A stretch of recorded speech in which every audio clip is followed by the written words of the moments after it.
പഹൽഗാം ഭീകരാക്രമണത്തിൽ വ്യക്തമായ ഒരു തന്ത്രവും സർക്കാർ ഇതുവരെയും രൂപീകരിച്ചിട്ടില്ലെന്ന് AICC അധ്യക്ഷൻ മല്ലികാർജ്ജുൻ ഖർഗെ. ഭീകരതയ്ക്കെതിരായ പോരാട്ടത്തിൽ പൂർണ്ണ പിന്തുണ പ്രതിപക്ഷം നൽകിയിട്ടുണ്ട്. ജാതി സെൻസസിനായി പോരാടിയ രാഹുൽ ഗാന്ധിക്ക് അഭിനന്ദനങ്ങൾ.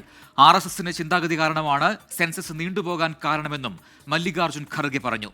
കോൺഗ്രസ് പ്രവർത്തക സമിതി യോഗത്തിലാണ് ഈ പ്രതികരണങ്ങൾ ഉണ്ടായത്. വിനീത VG ഡൽഹിയിൽ നിന്ന് ചേരുന്നു കൂടുതൽ വിവരങ്ങളുമായി. വിനീത, പ്രവർത്തക സമിതി യോഗം അവസാനിച്ചിട്ടുണ്ടോ? ആരൊക്കെയാണ് യോഗത്തിൽ പങ്കെടുക്കുന്നത്? ഒപ്പം തന്നെ വിവിധ വിഷയങ്ങളിൽ AICC അധ്യക്ഷന്റെ പ്രതികരണവും വന്നിട്ടുണ്ടല്ലോ. വിവരങ്ങൾ പറയും.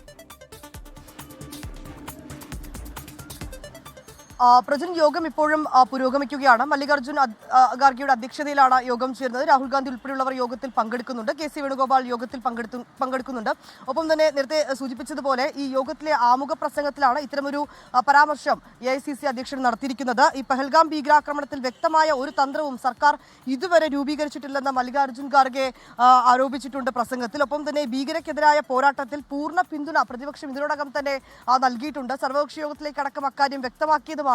ഇതിൽ രണ്ടാമത് ഒരു കാര്യത്തിൽ പറഞ്ഞിരിക്കുന്നത് ജാതി സെൻസസുമായി ബന്ധപ്പെട്ടാണ്. ഇന്ന് ഏറ്റവും പ്രധാനപ്പെട്ട രണ്ട് പ്രമേയങ്ങൾ ഈ വിഷയങ്ങളിൽ ഈ യോഗത്തിന് ശേഷം കോൺഗ്രസ് പുറത്തിറക്കും. ഈ ജാതി സെൻസസിനായി പോരാടിയ രാഹുൽ ഗാന്ധിക്ക് യോഗം അഭിനന്ദനം അറിയിച്ചിരിക്കുകയാണ്. ഒപ്പം തന്നെ ജാതി സെൻസസ് പ്രഖ്യാപിച്ച സമയവും സർക്കാരിന്റെ ഇക്കാര്യത്തിലെ മാറ്റവും ഞെട്ടിപ്പിക്കുന്നതാണെന്നും യോഗത്തിൽ ആമുഖ പ്രസംഗത്തിൽ മല്ലികാർജ്ജുൻ ഖാർഗെ വ്യക്തമാക്കിയിരിക്കുകയാണ്.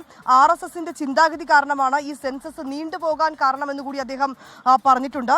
മോദിയും BJPയും നിലവിൽ ക്രെഡിറ്റ് തട്ടിയെടുക്കാൻ ശ്രമിക്കുകയാണ്. പക്ഷേ ഈ ജാതി സെൻസസ് എന്ന് പറയുന്നത് കോൺഗ്രസിന്റെ കാഴ്ചപ്പാടാണെന്ന് നേതാക്കൾ കഴിഞ്ഞ ദിവസം തന്നെ വ്യക്തമാക്കിയതുമാണ്. ഈ ജാതി സെൻസസ് കൃത്യമായി നടത്തണം എന്നൊരു ആവശ്യം കൂടി അദ്ദേഹം ആമുഖ പ്രസംഗത്തിൽ വ്യക്തമാക്കിയിട്ടുണ്ട്. വിനീത VG ആണ് ഡൽഹിയിൽ നിന്നും വിശദാംശങ്ങൾ നൽകിയത്.